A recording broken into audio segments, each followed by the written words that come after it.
말씀의 제목은 분별력이 필요한 시대입니다 라는 말씀의 제목으로 함께 은혜 나누려고 합니다. 요즘 신문이나 TV를 보면은 우리 주님 오실 날이 가까이 왔구나. 그래, 그렇다면 나는 우리 주님 맞을 준비를 하고 있는가? 이런 생각을 하다 보니까 제 마음이 착잡해지더라고요. 자, 지금 세계 곳곳에 각종 재앙의 징조가 수없이 많이 나타나고 있습니다. 이런 재앙의 원인이 무엇일까요? 주님 말씀하신 바 말세의 징조가 아니라면 뭐라고 할 수 있겠습니까? 이외에 다른 어떤 것으로도 설명할 수가 없습니다. 사람들은요, 이런 현상들을 보고 뭐라고 말합니까? 천재지변이라고 말하죠. 그런데 천재지변이라는 말은 우리가 조심해서 사용해야 되는 거예요. 왜 그럴까요? 천재지변이란 단어는 하늘이 내린 재앙과 지상의 변동을 말하는 거예요.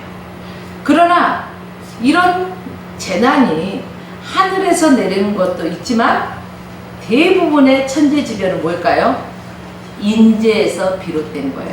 사람들이 잘못해서 생기는 이러한 재앙이 엄청나게 많다는 것입니다. 그래요.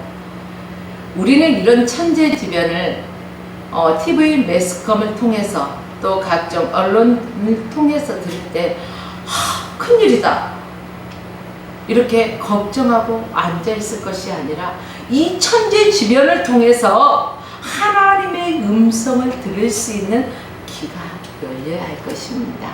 이런 천재지변을 통해서 우리에게 무슨 말씀을 하고 계실까? 오늘 우리가 함께 읽은 성경 말씀에 보면 몇 가지 하나님의 음성을 들을 수가 있습니다. 그 첫째가 뭘까요? 사람의 미혹을 받지 않도록 주의하라 이렇게 말씀하고 있는 거예요.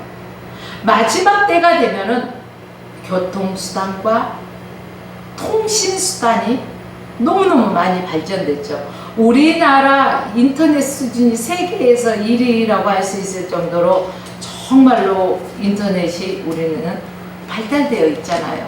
그래서 그 인터넷을 통해서 세계 각국에 일어난 것들을 우리는 바로바로 알 수가 있어요. 교통수단?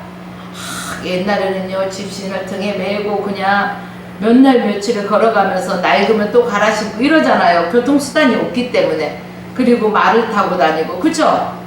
그런데 요즘 교통수단 어때요? 너무너무 좋죠?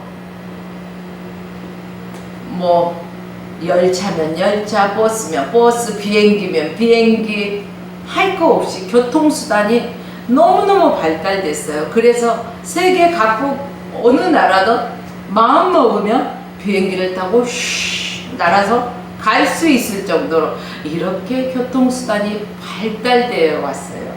그래서 난리와 난리, 전쟁과 기근의 소식들을 우리는 옛날보다 더 빨리 접할 수 있고 더 멀리 퍼지게 된다는 것입니다. 옛날에는 이렇게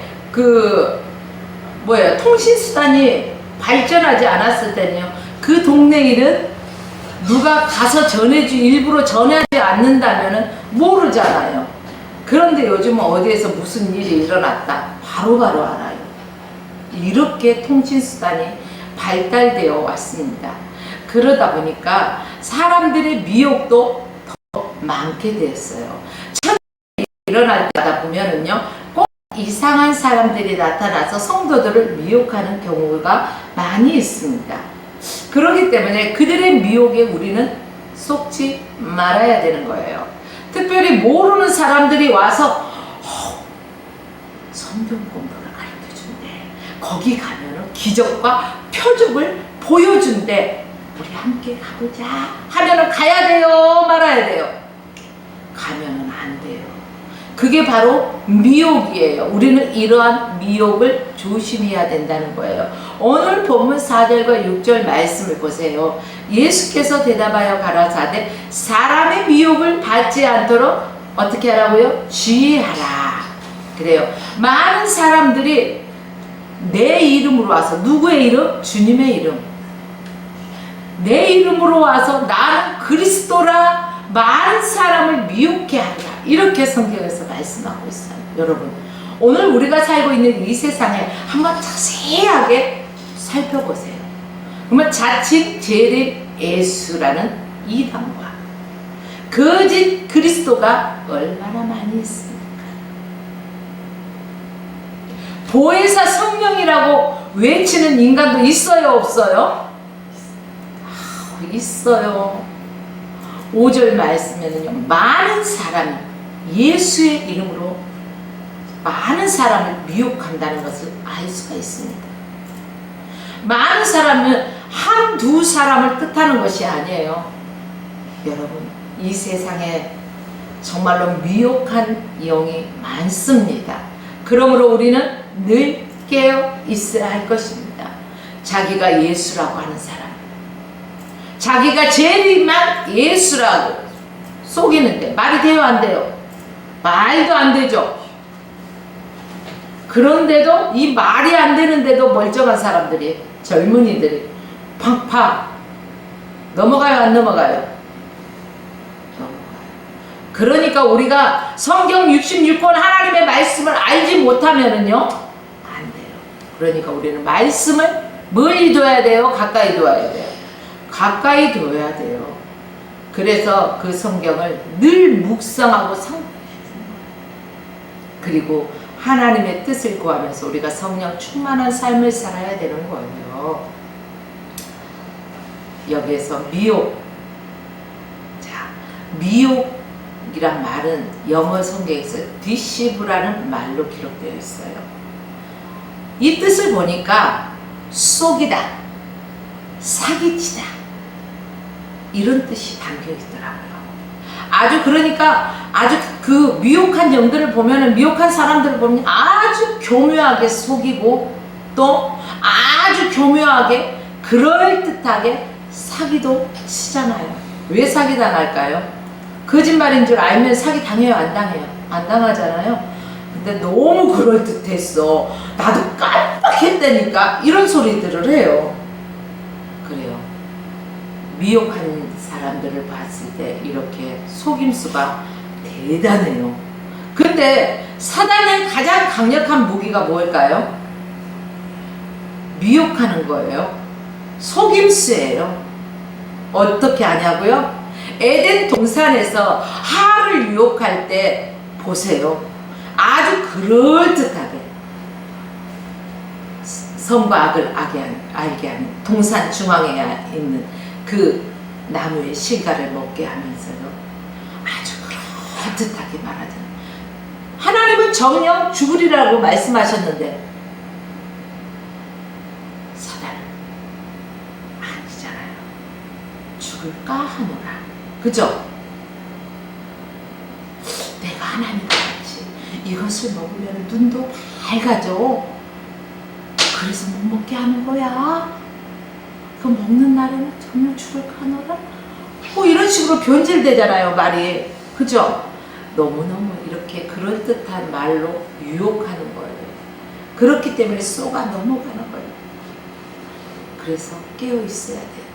아마 아담에게 직접 에덴 동산에서 사단이 그것을 물었다면, 미혹했다면 어땠을까요? 상황은 또 달라졌을 수 있어요. 왜? 하나님에게 직접 받았기 때문에, 아담은. 그렇죠? 하나는 한 다리 건너뛰었어.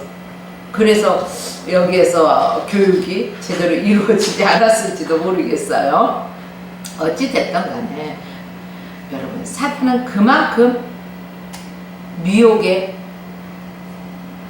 또 속임수에 이런 강력한 무기를 갖고 있기 때문에 만만한 존재가 아니라는 것을 아셔야 합니다. 사단은 타락한 천사이기 때문에 어리석은 존재도 아니에요. 사단은 자신을 광명한 천사로 우리를 속이고 미혹해요. 그 목적이 무엇일까요? 하나님의 나라를 무너뜨리고 교회를 무너뜨리고 가정과 개인과 경건의 생활을 파괴시키기 위한 게 사단의 전략입니다.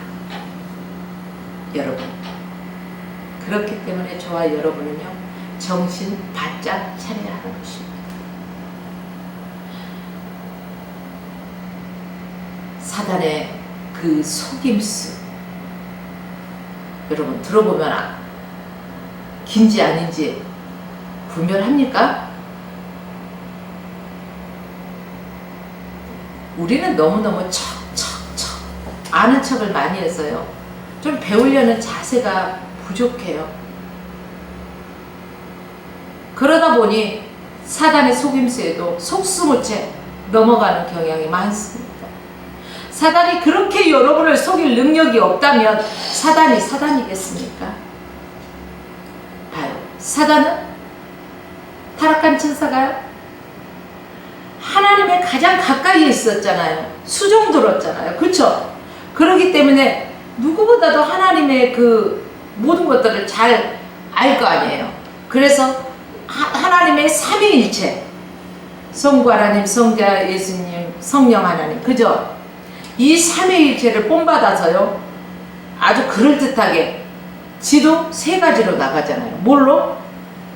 사단, 마귀, 귀신. 이렇게 체계적으로 하나님의 체계를 그대로 본받아서 하는 거예요. 엄청나게요. 그럴듯하게 사람을 미혹하기 때문에 넘어가는 것입니다. 여러분, 거짓 그리스도가 무엇입니까? 자기를 가리켜 메시아라고 거짓 주장하는 사람을 거짓 메시아라고 우리는 말하고 있죠. 그러니 넘어가는 거예요. 사단이 그렇게 여러분을 속일 능력이 아주 많다는 거예요. 마지막 때 이러한 메시아를 사칭하는 가짜들이 등장하는 것을 오늘 성경 말씀에, 오늘 본문 말씀에서요, 명백하게 저와 여러분들에게 경고해주고 있는 것입니다.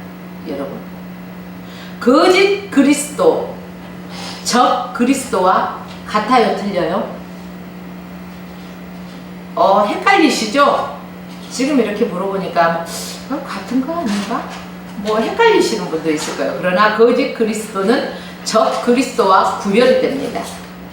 거짓 그리스도는 하나의 분장, 그러니까 분장자이거나 아니면 칭호를 횡령한 사칭자예요.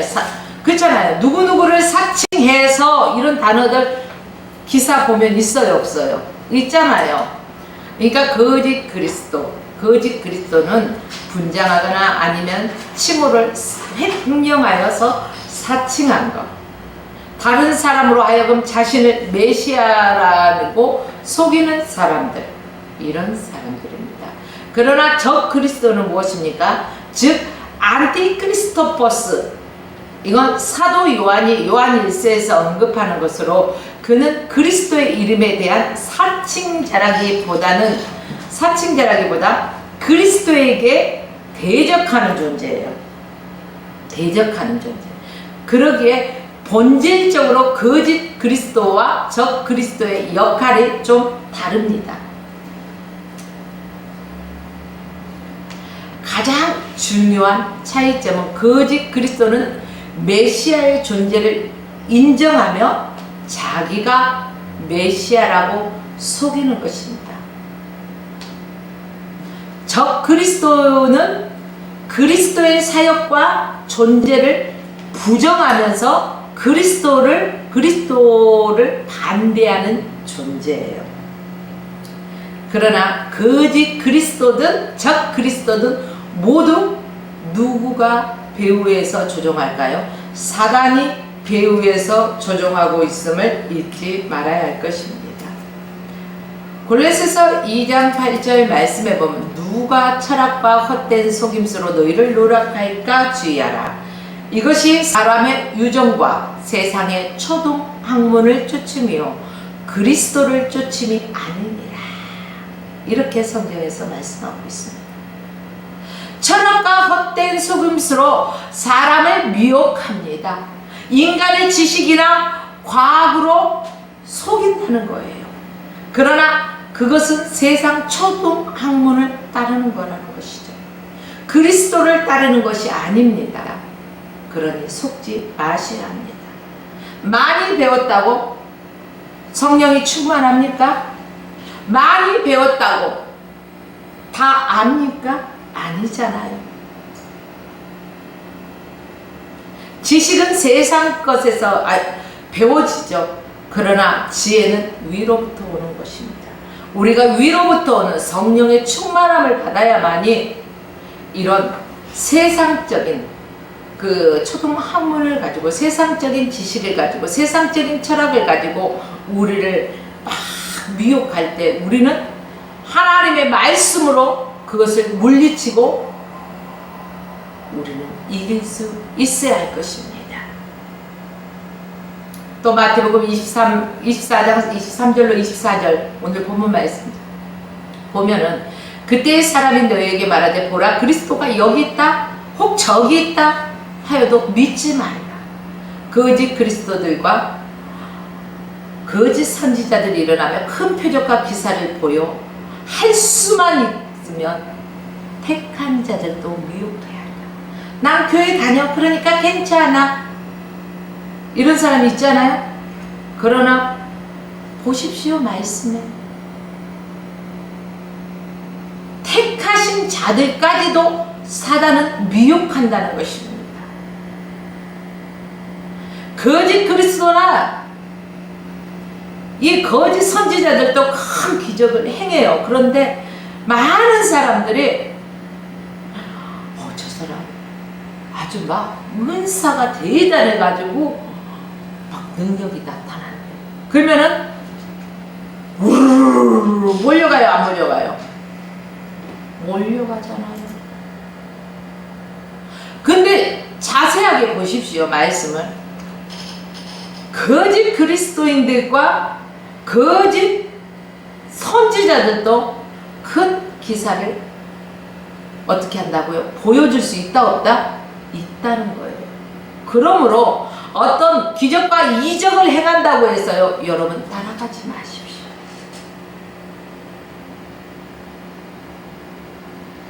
정신 바짝 차리지 않으면은 많은 사람들이 미혹에 걸려서 넘어진다는 거예요. 항상 모든 것은 하나님의 말씀에 근거해서 물론 기적과 표적이 나타납니다. 그러나 하나님의 말씀에 근거해서 보십시오. 둘째는 천재지변의 소식에 두려워 말라는 것입니다. 6절에서 8절 말씀에 보니까 난리와 난리 소문을 듣겠으나 너희는 삼가 두려워하지 말라. 이런 일은 있어야 돼 끝은 아직 아닙니다. 세상에 난리와 난리가 나는 것들을 우리는 통신을 통해서 듣습니다. 또 봅니다. 그때 어때요? 무서워 세상에 말쓰다 말세 하면서 그런 얘기 하잖아요. 근데 아직은 두려워하지 말래요. 아직은 끝이 아니래요. 민족이 민족을 나라가 나라를 대적할 일이 일어나고 천천히 기근과 지진이 있으리니 이 모든 것이 재난의 시작이래요. 이제 시작이래요. 끝이 아니라. 요즘 한번 천재지변이 일어난다면 수백 명, 수천 명, 수만 명이 죽어나가는 것들을 우리는 이런 소식들을 접해 듣습니다. 이런 엄청난 재난 소식에 어떻게 두려워 말라 할 수 있을까요? 그 이유는요. 이런 재난이나 재앙 또 지진, 기근이 시작에 불과하다는 거예요. 아니 이게 이걸로 떨 정도가 아니라는 거예요. 앞으로 더 큰 일이 있다는 거예요. 장차 닥칠 환난과 핍박 이것에 비유한다면 지금 현재의 재난 이것은 아무것도 아니야. 그러니까 이걸로 인해서 떨지 마. 우리 흔히 이런 말을 합니다. 야야 엄살 떨지 마. 그 정도 가지고 이런 소리 하잖아요. 맞아요. 지금 세계 각국에서 일어나는 각종 재난과 천재지변 장차 마지막 때 당할 환란과 비교하면 아무것도 아닌 이제 시작이다, 이렇게 생각하시면 되겠습니다. 이 말은 그냥 무시하고 태평하게 있으라는 말이 아니라 천재지변이 닥치거든 두려워만 하고 있지 말고 시기를 직시하라는 거예요. 아, 하나님의 때가 가까워졌구나. 이제 하나님이 하실 일들이 가까워졌구나. 이제 시작이구나. 환난과 핍박이 시작이 되겠구나. 그러면 이럴 때일수록 우리는 대비해야지. 뭘로 대비할 거예요? 하나님의 음성을 들으라는 거예요. 가만히 탱자탱자하고 태평하게 있는데 하나님의 음성이 들리나요? 아니라는 거죠. 그럼 어떻게 해야 될까요? 깨어있으라는 거예요. 깨어서 주님 앞에 납작 엎드려서 하나님의 음성을 들으라는 거예요. 아, 주님 오실 날이 멀지 않았구나. 믿음을 준비해야지. 내가 이렇게 태평하게 탱자탱자하고 놀고 있어서는 안 되겠구나 하고 결단하라는 것입니다. 걱정만 하지 마세요. 불안과 공포 속에서 여러분들이 있다고 뭐 하나 해결되는 거 없습니다. 언젠가 저 중국에 닥친 재난이 우리에게도 닥칠 것이다. 언젠가 저 일본이 겪는 그 재난이 우리에게도 닥칠 것이라고 예견하십니까? 예견해서 그치지 말고 그렇다면 믿음의 준비를 하시라는 거예요. 우리가 당하지 않는 것이 참 지금은 하나님의 은혜로 당하고 있지는 않습니다. 처처의 기근과 지진이 일어나고 있죠. 저 북녘 땅이 어떻습니까? 기근이 지금 심각하잖아요. 옆에 일본 나라나 중국 나라나 어떻습니까? 지진의 공포가 그들에게는 가득 차잖아요. 그냥 건물 무너지는 거 보십시오. 와르르 무너지는 거 보면은요, 세상 그것을 얻기 위해서 사람들은 얼마나 추구하는데 허무없이 무너지는 것들을 보잖아요. 이 세상 것은 허무한 거예요. 주님 나라에 가지고 갈 수 있는 게 없어요. 마지막 때에 우리가 가지고 갈 수 있는 거, 예수 그리스도를 믿는 믿음만이 가능한 것입니다. 그래서 주님은 마태복음 25장에 3가지 비유를 가르쳐 주면서요, 준비하라고 가르쳐 주신 거예요. 그냥 가르쳐 주신 게 아니에요. 열처의 혼인자체 비유를 통해서 신랑 되실 예수님이 오실 때가 가까웠으니까 너희가 정신을 바짝 차리고 깨어서 근신하라는 거예요. 또 달란트의 비유를 통해서 주님 오실 때가 다 되었으니까 열심히 내게 맡겨주신 일에 충성을 다하라는 거예요. 준비하고 있으면요, 예상치 못한 때, 그 어느 때에 주님 오실지 알지 못하지만은 주님이 언제 오시든 간에 늘 준비하고 깨어있는 사람은 상관이 있어요, 없어요? 없어요. 준비 못하고 탱자탱자하고 놀고 있는 사람에게 문제가 있는 거예요. 아이고 큰일 났다. 나 아직 준비 안 됐는데. 준비하고 살아는 마지막에 양과 염소의 비유를 통해서 잘 준비한 자에게 상 주시고 잘못 준비한 자들에게는 무서운 심판이 예고되어 있다는 경고의 말씀을 우리에게 말씀해 주고 있는 것입니다.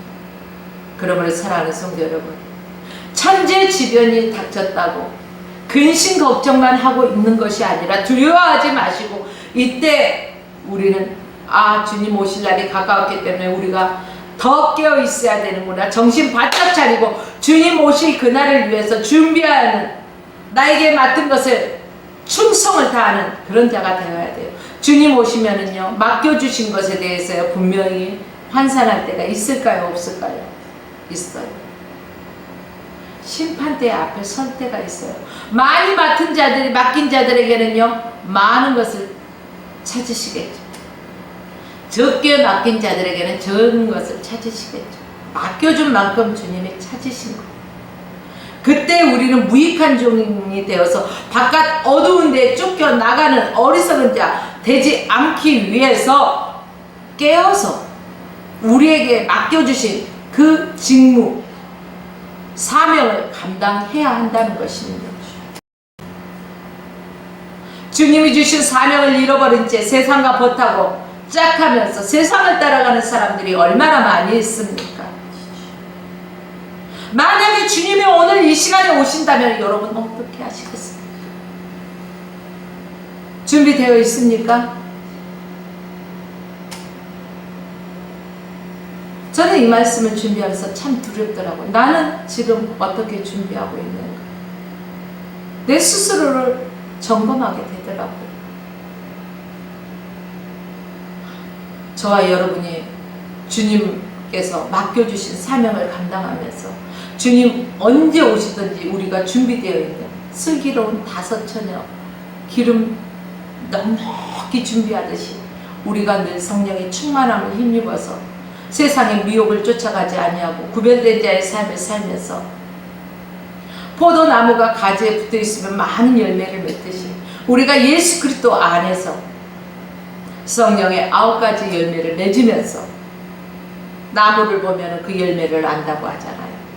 열매를 보면 나무를 알겠죠. 또 이렇듯이 저와 여러분이 예수 그리스도 안에서 믿음의 열매를 주렁주렁 맺는 우리의 삶이 되기를 주의 이름으로 부탁드립니다. 또 3번째는 천재지변이 무서운 환난이나 핍박이 찾아올 것이라고 하십니다. 사람들이 천재지변 어떻게든 견뎌낼 수 있습니다. 그것은 우리의 힘으로 어쩔 도리가 없기 때문에 이겨내야 할 수밖에 없습니다. 그러나 이 천재지변이 아닌 인재로 닥치는 환난과 핍박은 무섭다고 경고합니다.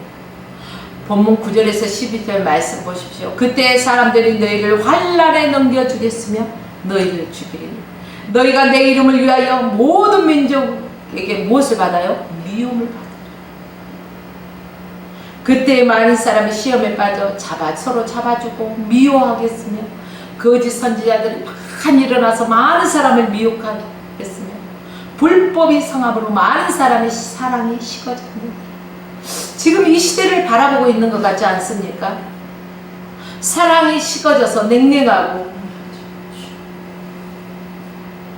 서로가 서로를 미워하고 시기하고 질투하고 어떻게든 저 사람을 끌어내리고 내가 짓밟고 올라가려고 하는 이런 마음 없습니까?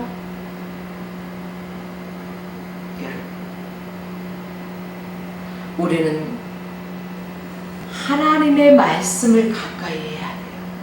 말씀을 알지 않냐면 우리가 어떻게 하나님의 말씀대로 순종하고 살아갈 수가 있을까요? 마지막 때에 많은 사람이 당하는 대환란이 닥치는 것은 주님은 경고하고 계십니다. 사람이 우리를 환란에 넘겨준다. 사람이 우리를 죽이는 거예요. 왜요? 예수 그리스도 이름 때문에 시험에 빠져서 잡아주고 서로 미워하고 많은 사람들이 거짓 때문에 거짓 선지자들 때문에 미혹에 넘어지고 불법이 가득 찼잖아요. 그래서 뭐만 있으면 다 된다고 말하죠. 돈만 있으면 다 된다는 이런 사고방식이 있어요. 그러나 돈으로 생명을 살 수 있던가요? 아니요. 생명의 주인은 하나님이십니다.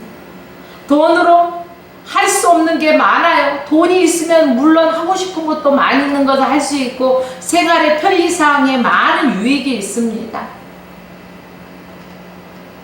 우리 주일학교 때 찬송가가 있어요.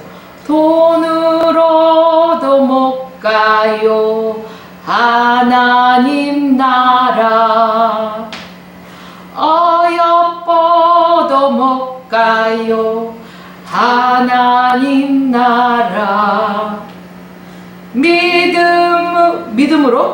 믿음으로 가는 나라 하나님 나라. 그래요. 우리 주일학교 때 이걸 참 많이 불렀어요. 아무리 돈 많고 권력 있고 해도요 못 가요. 오직 믿음으로 예수 그리스도를 믿음으로 말미암아 구원을 받는 거예요. 사랑하는 성도 여러분, 예수 이름 때문에 핍박이 있다고 해서 주저앉지 마십시오. 그 예수 이름에 능력이 있습니다. 예수 이름 붙잡고 여러분들이 새 힘을 얻고 당당하게 승리하십시오. 우리 대장 예수 앞서 가시기 때문에 두려워할 게 없다는 것입니다.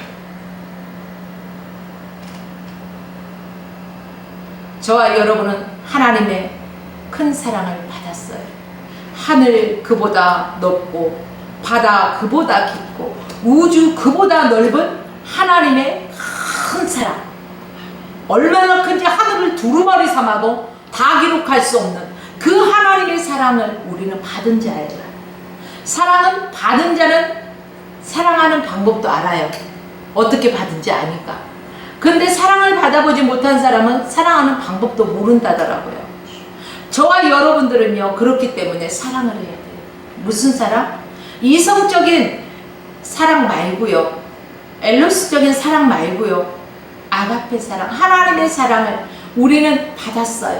그러니까 그 사랑을 널리 전하면서 우리에게 맡겨주신 사명을 우리는 감당하면서 살아가야 된다는 것입니다. 이 마지막 시대에 살아가면서 저희들은 더 깨어 있어야 된다는 것입니다. 어정쩡하게 세상과 겸하여 하나님을 섬겨서는 안 된다는 것입니다. 세상과 하나님을 겸하여서 섬길 수 없다고 성경은 분명히 말씀하고 있습니다. 사랑하는 성도 여러분, 아직까지 우리에게 이런 일은 없죠. 하나님의 은혜로 살아가기 때문에 우리나라에 아직 기근이 없잖아요. 하나님의 은혜로 살아가기 때문에 우리나라에 아직은 지진이 심각하지 않잖아요. 그러나 이 세상 천지에는 이런 일들이 곳곳에서 일어나고 있다는 것을 우리는 통신을 통해서 듣고 있습니다.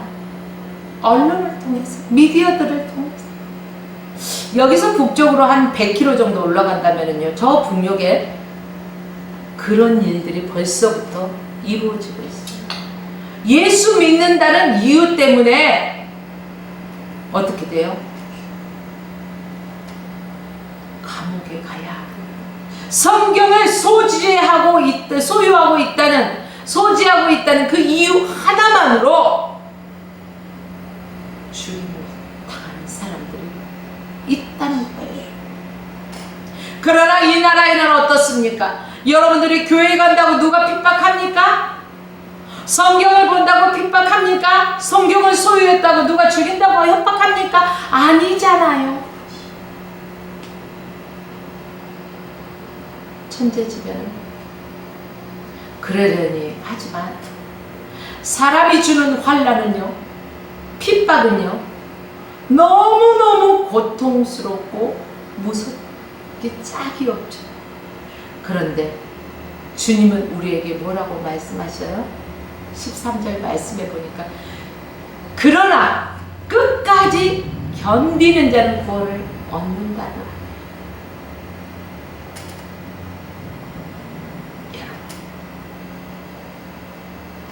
누가 여러분들에게 총구리를 겨누고 너 예수 부인해, 그럼 살려줄게, 그러면 여러분 어떻게 하시렵니까?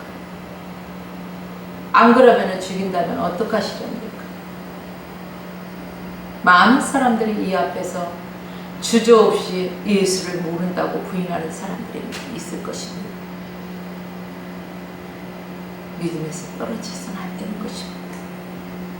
끝까지 견디는 자만 구원을 얻는다는 거예요. 우리가 예수 믿는다는 이유만으로 어떠한 환난과 핍박과 고통이 우리에게 닥칠지 우리는 상상할 수는 없습니다. 그러나 그것 때문에 내가 일어날 수 없어요. 하나님 한 번도 나를 외면한 적이 없으시거든요. 내가 사망의 음침한 골짜기를 다닐 때에도 주께서 나와 함께 하셨거든요. 내가 어떠한 상황에 있을지라도 주님이 내 편이 되주셨거든요. 사람들은 다 나를 모른다 할 때 주님은 다가와 주셨거든요.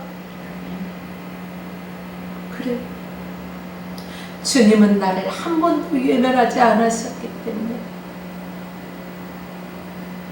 그 십자가에서 죽으심까지 능히 감당하시면서 우리를 사랑해 주신, 나를 사랑해 주신 그 예수 이름이 있기에 우리 예수 그리스도를 믿는 하나님의 백성들은 어떠한 환난과 기근과 핍박이 있다 할지라도 결코 예수를 부인해서는 안 된다는 것입니다. 끝까지 견뎌야 할 것입니다. 그런데 무엇으로 그 끝까지 견딜 것인가? 이게 문제 아닐까요? 그래, 끝까지 견디겠다고 말은 하는데 어떻게 견딜 건데 그럼? 그 핍박과 고난을 어떻게 견딜 거냐고. 근데 여기에 답이 있어요. 답이 두 가지가 있더라고요. 성령의 권능, 또 하나는 경건의 연습. 이게 답이에요. 그렇습니다. 하나는 하나님의 은혜로 주신 거룩한 능력이에요. 이게 뭐예요? 성령의 권능이에요. 또 하나는 우리는 날마다 하나님의 그 말씀으로 내 자신을 쳐서 복종시키고 경건의 훈련을 늘 해야 되는 거예요. 늘 영적인 전신갑주를 입고 영적 전쟁의 자세로 우리는 살아가야 되는 거예요. 그래서 환난 속에서 기도한다? 쉬워요, 어려워요? 쉽지 않아요. 그래서 평상시에 평안할 때 기도하라는 거예요. 진짜 고통 속에 있을 때는요, 주여, 아버지, 이 한마디밖에 안 나오더라고요. 그 한마디에 모든 게 담겨 있더라고요. 그런데 내가 평안할 때, 늘 기도의 습관을 쫓아서 기도할 때는 성령 이 안에서 기도할 수 있도록, 영으로 할 수 있도록 대신 강구해 주시더라고요. 그렇기 때문에 여러분, 우리는 평상시에 평안할 때 기도해야 하는 것입니다.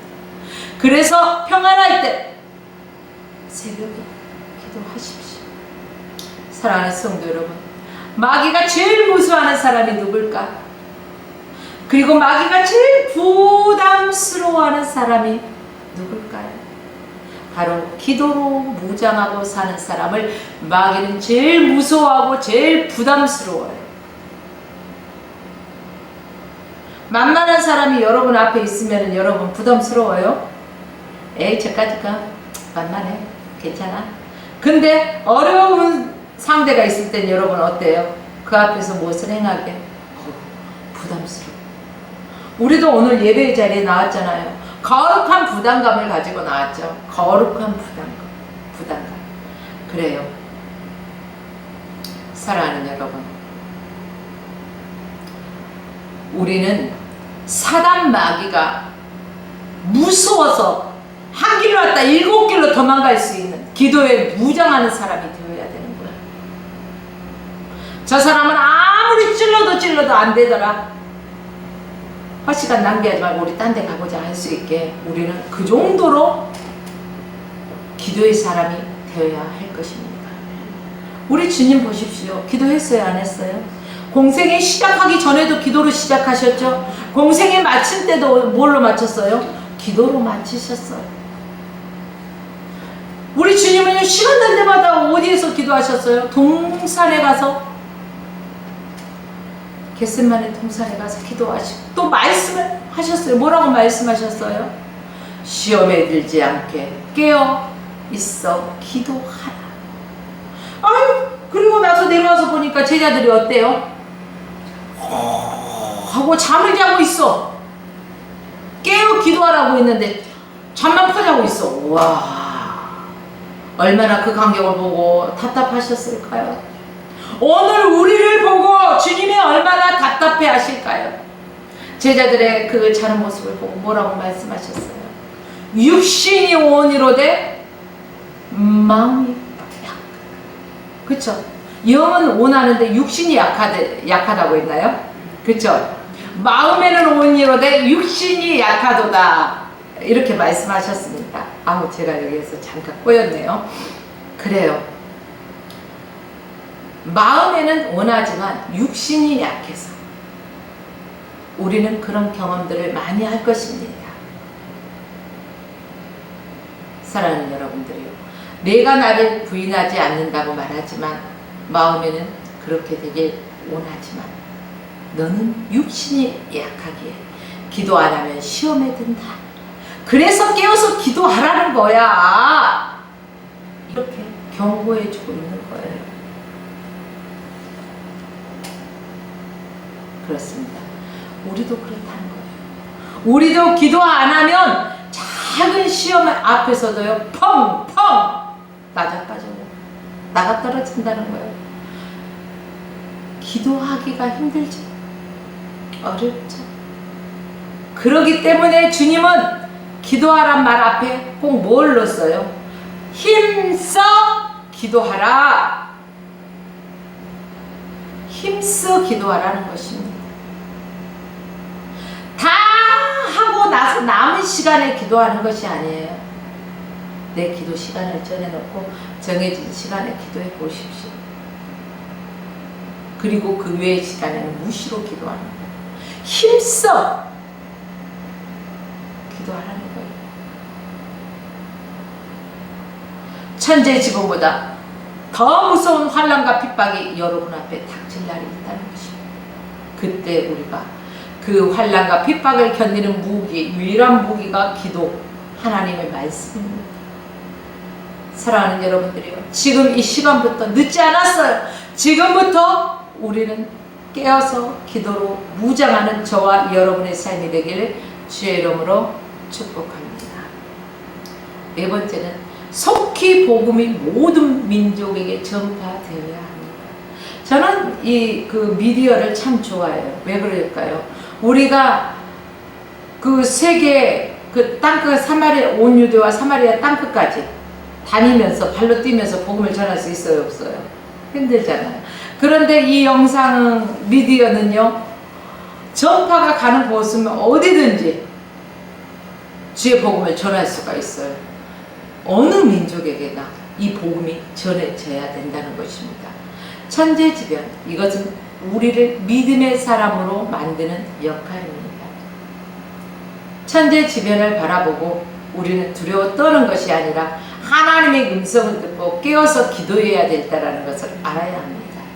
환난과 고난이 닥치면 하나님을 멀리 하고 하나님은 어디 계시는가 하고 멀리 떠날 것 같으나 그럴 때 교회는 더 믿음으로 깨어서 성도는 주님을 더욱더 의지해야 된다는 거예요.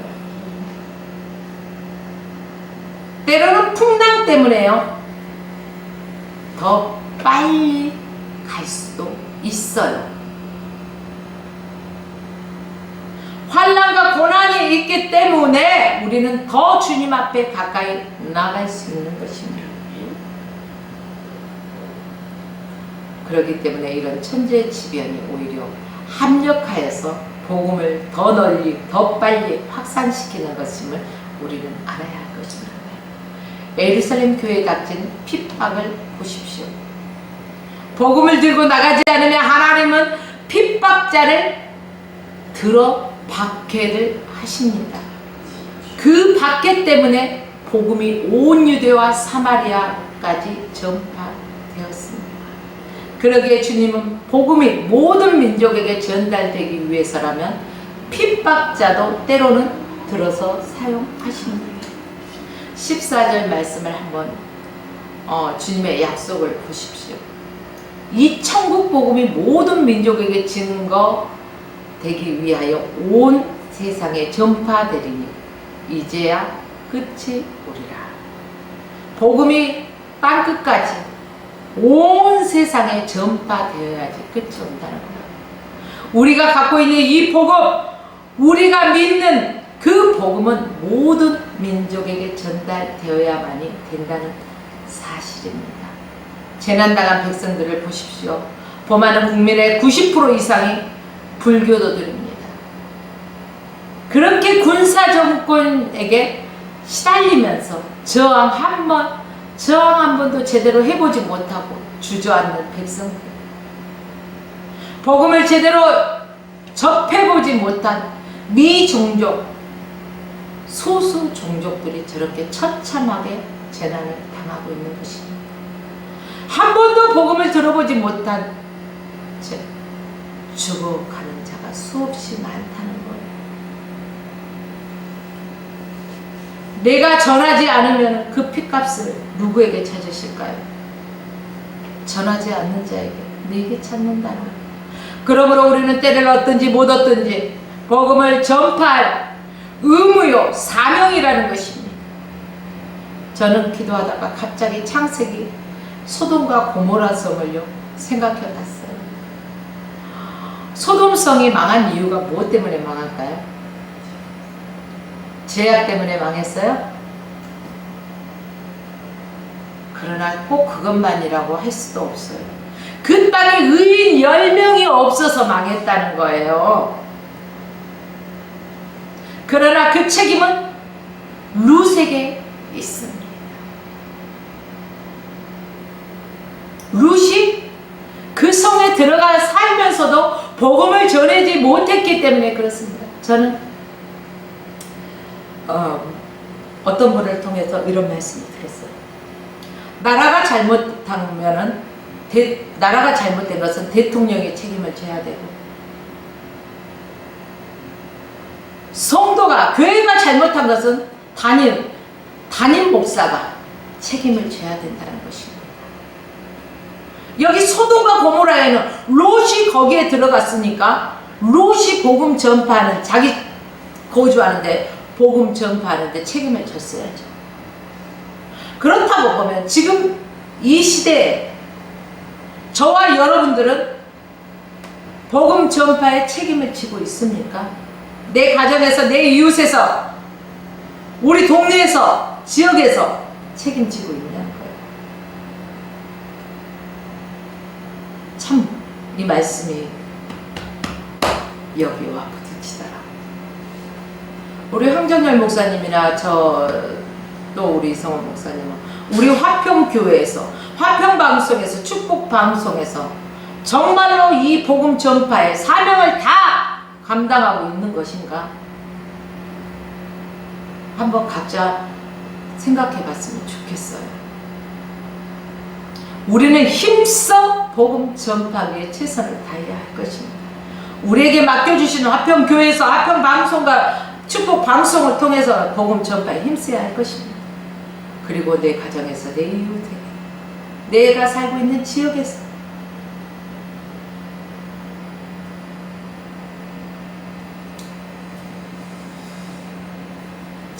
그 땅에 롯이 들어가 살면서 의인 10명을 만들지 못했어요. 그가 사명으로 알고 생명 다해 복음을 전파했다면 의인 10명이 없어서 망하는 땅이 되었을까요? 그랬다더라 옆집 얘기 듣는 식으로 들어서 되는 것이 아니라 우리는 자신을 한번 비추어 보자고. 여러분은 여러분 주변에 의인 10명이 있냐는 거예요. 내가 고난당하고 힘들어할 때 나를 위해 10명의 기도의 용사들이 있냐는 거예요. 저도 고난 가운데서 기도를 부탁하다 보니까요, 참 많은 사람을 아는 것 같은데 정작 그 10명을 꼽기는 쉽지 않더라는 거예요. 여러분은 어떻게 생각하십니까? 롯이 어느 날 천사들이 자기 집에 방문했을 때 보십시오. 그 지역 주민들이 여기 외부인이 들어왔어, 이날 왜나 하면서 막 하잖아요. 난리 치잖아요. 여기 왜 그럴까요? 동성애라는 것을 아십니까? 그때 그 지역이 그렇잖아요. 그래서 그들을 내놓으라는 거예요. 그래서 롯은요, 이 사람들을 관여하지 말고 내게 시집 안 간 2 딸이 있으니까 이 딸들을 내줄게, 이렇게 제안하잖아요. 근데 그들은 싫어. 저 사람들 좀 이러잖아요. 상식적으로 말이 안 되는 그런 소리예요. 그런데 어떻게 그런 짓을 하냐는 거예요. 여러분, 여기에 두 가지 의미가 있는데 한번 들어보시겠습니까? 자, 첫째 의미는 롯이 그들의 타락한 성문화에 동화되었다는 거예요. 또 하나는 그럼에도 하나님이 보낸 사람들을 보호하려는 것을 보고 그래도 아직 겨자씨 같은 작은 믿음이라도 있었던 것으로 볼 수가 있다는 거예요. 우리가 흔히 이러죠. 세상에 예수 잘 믿다가 세상에 빠져있는 사람 보고 그래도 저 사람은 언젠가 돌아올 거야. 그래도 믿음이 있지 않냐, 저 안에 적은 믿음이라도 있지 않냐, 이런 소리 하는 것을 기억해 보십시오. 그런데 그들에게 복음이 전해지지 못했어요. 이 적은 믿음이 겨자씨 하나가 심겨져 있을 때 썩어지면 어때요? 새들이 와서 깃들 수 있는 큰 나뭇가지가 되잖아요. 복음의 씨를 심으면은요, 이러는 거예요. 30배, 60배, 100배의 결실이 있어야 되는 거예요. 그렇다면 롯은 자기 혼자 하나님을 믿고 복음을 전하지 못했다는 거잖아요. 어떻게 그렇게 말할 수 있냐고요? 자, 롯의 사이들을 보십시오. 롯의 딸들과 정혼한 사이들 보면은요, 장인이 마랑에 있음에도 불구하고 하나님이 불로 심판할 것을 말하잖아요. 그럼에도 불구하고 어때요? 농담으로 여기는 거예요. 그만큼 신뢰가 없는 거예요. 복음을 온전히 전하지를 못했던 거예요. 정혼한 사이조차도 장인의 말을 농담으로 받아들이는 이 시점. 그만큼 롯이 빛과 소금의 역할을 감당하지 못했다는 것입니다. 의뢰 롯뿐이겠습니까? 오늘 이 시대를 살아가는 저와 여러분은 빛과 소금의 역할을 감당하고 있느냐? 제가 여러분의 상태를 일일이 알지는 못하지만 여러분들 스스로를 말씀에 비춰보시기를 원합니다. 결국 소돔성은 망하죠. 천사들의 그 강제적인 도움으로 인해서 롯과 두 딸들은 구출되었어요. 그러나 롯의 부인은 어때요? 뒤를 돌아봄으로 인해서 세상의 미련을 버리지 못함으로 인해서 소금 기둥이 되었어요. 정말 불바다가 되려나? 하고 되돌아보는 순간 소금 기둥이 되었다는 거예요. 우리는 예수 그리스도를 믿으면은요, 자로도 울어도 치우치지 말고 오직 믿음의 본 대신 예수 그리스도만을 바라보고 나가야 된다는 사실입니다. 하나님은 이 시대에 우리에게 무엇을 요구하고 계십니까? 첫째는 성도로서의 성결함을 유지함이 최고의 중요한 것이고, 둘째는 우리 속에 있는 생명의 복음을 속히 이 모든 민족에게 전파될 것을 바라고 계시는 것입니다. 그래서 복음 전파에 생명을 걸어야 한다는 것입니다. 급합니다, 여러분. 머뭇거릴 시간이 없어요. 마지막 때예요. 마지막 눈앞에 벌어지는 천재지변을 보면 여러분, 이제 마지막이라는 사실을 느껴야 한다는 거예요. 그래서 우리는 정신을 바짝 차려야 하는 것입니다. 이제 말씀을 정리합니다. 오늘 우리는 천재지변을 통해 인간이 얼마나 나약한 존재인지를 알았습니다. 아무도 할 수 없는 속수무책인 존재라는 것도 알았습니다. 하나님 한번 흔드시면 꼼짝 못하는 연약한 우리의 존재라는 것을 알았습니다. 그렇기 때문에 우리가 할 수 있는 것은 하나님을 의지하고 깨어 있어야 한다는 것도 알았습니다. 그러면 우리는 더 나아가 우리가 살고 있는 이 시대가 어느 때인 줄 깨닫고 바로 하나님의 뜻을 분별하는 통찰력을 가지고 신앙생활을 영위하시는 저와 여러분의 삶이 되시길 주의 이름으로 축원드리며 오늘 말씀을 마칩니다.